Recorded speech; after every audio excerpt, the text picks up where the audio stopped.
Wie klingen Ihre Namen auf Japanisch? Nummer 1, Hendriku.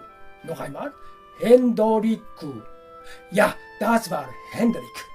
Nummer 2, Makusu. Noch einmal, Makusu.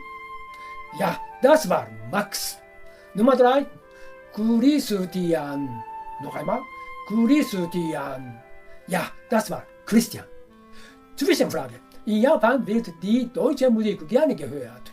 Wollen Sie ein Video darüber sehen, drücken Sie hier unten das kleine 3G5-Symbol.